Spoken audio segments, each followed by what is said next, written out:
When she's not fighting with Matt Gaetz on social media, Marjorie Taylor Greene is engaging in actions that some would consider to be borderline treasonous against the United States of America.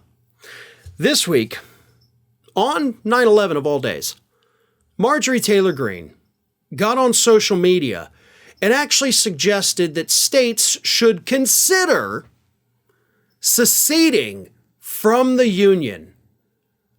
She is now openly talking about states like, hey, maybe you should leave the Union because Biden's policies are so bad that we should just straight up go right back into a civil war scenario.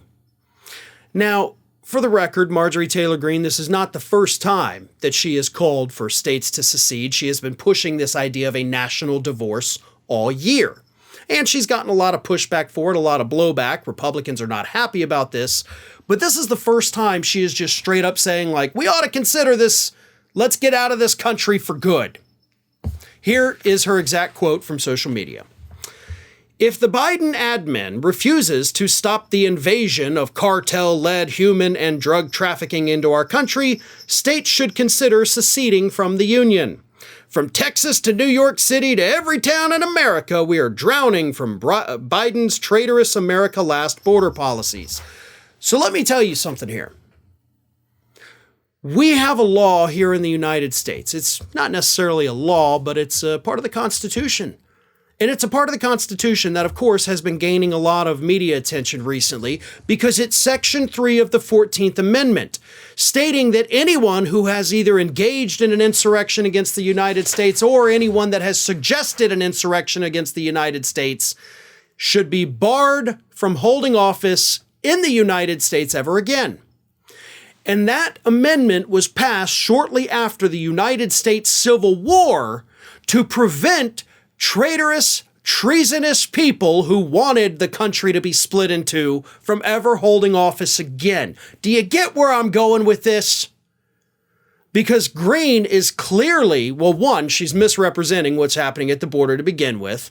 And number two, she is suggesting, maybe considerate seceding from the Union. But to even think about breaking up the United States of America, how is that not considered treason?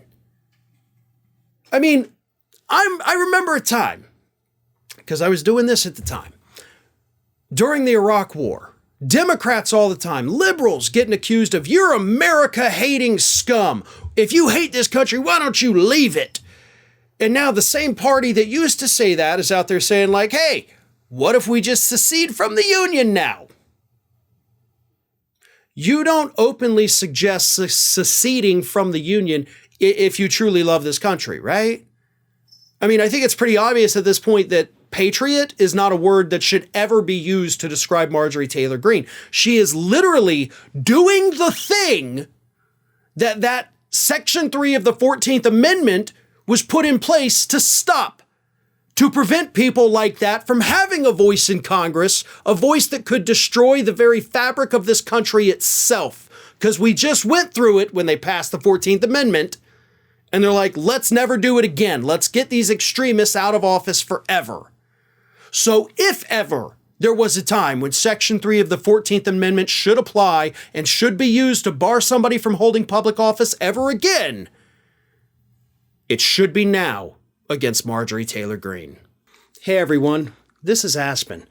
And did you know that for the low cost of $0 per day, you can subscribe to the Fair and Balanced YouTube channel?